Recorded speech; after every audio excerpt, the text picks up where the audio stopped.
Chapter 1. My Early Years. The first place that I can remember is a large field with a little wood at the top, where I lived with my mother and some other horses. A small river ran along the bottom of the field. If I stood at the gate to the field, I could see my owner's house next to a road. The owner, Farmer Gray, was a good man. He gave us healthy food, and he spoke to us as kindly as he spoke to his children. There were other young horses in the field with me, but I was the youngest. I used to run with them and have great fun. We used to have races, and when the biggest horses got too excited, they kicked, bit the horses next to them. One day, when my mother saw what was happening, she called me over to her. "Listen to me. The horses in this field are all good horses, but they are not all like us. I don't think you have ever seen me bite or kick anyone. I hope that you'll grow up to be gentle and good. Never bite or kick, even when you are just playing a game." I have never forgotten my mother's advice. I grew into a tall, strong horse with a black coat, with one white foot and a white star on my head. I soon learned how to pull a carriage. Sometimes I pulled the carriage with my mother, and she helped me to learn what to do. "The harder you work, the kinder people will be to you," my mother explained one day. "I hope you find a good owner. However, there are many kinds of men. Some are as good as our owner, but some are bad. We never know who might buy us. Sometimes people don't understand what a horse needs." I found out that my mother's words were very true. When I was older, Farmer Gray decided to sell me to a new owner. His name was Squire Gordon, and he lived in a big house in a place called Birtwick Park. It was a lovely place to live in, with large fields and comfortable stables. Squire Gordon had a kind helper called John Manley, who looked after me, and I soon became good friends with the other horses in the stables. One was a small fat horse called Merrylegs. He was a jolly, gentle horse who was always making people laugh because of the way he walked. He carried the young children of the family. Another was Ginger, a tall horse with a sad face. Merrylegs told me that Ginger often bit or kicked because people were not nice to her in the past. "Squire Gordon's children used to bring me apples and nice things to eat," said Merrylegs. "But when they knew that Ginger bit people, they became frightened, and now they don't come to visit us horses any more.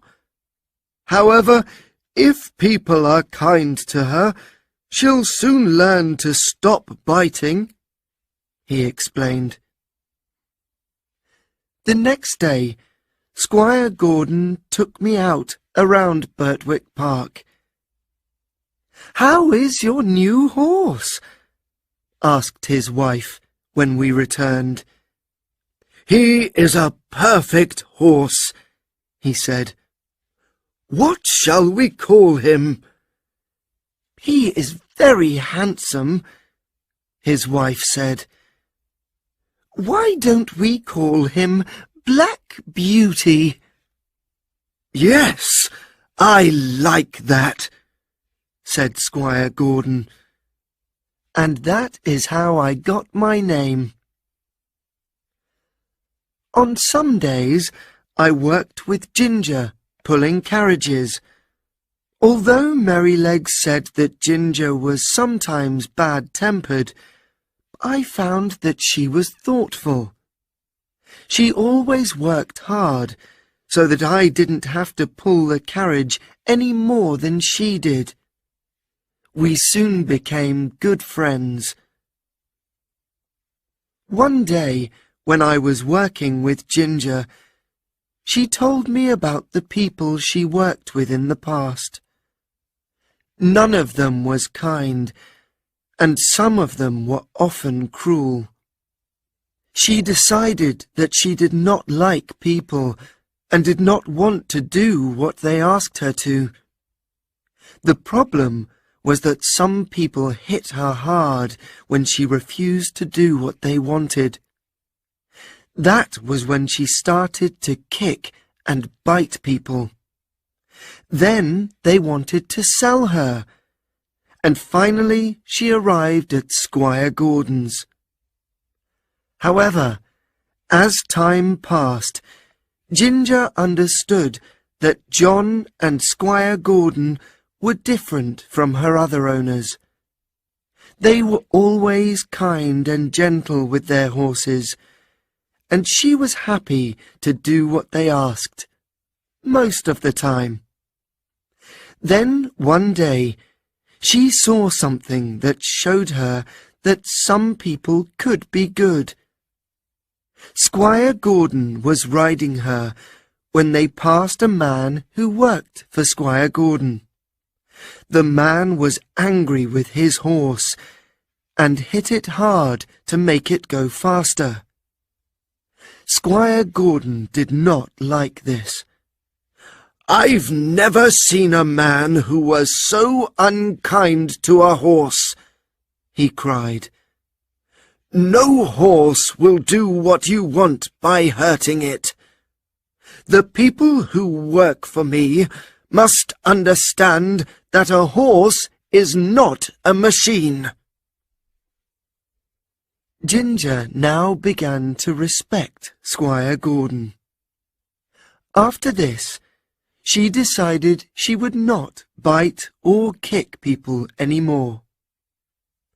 "She'll be as good as Black Beauty soon," said John. "All she needed was for people to be kind to her."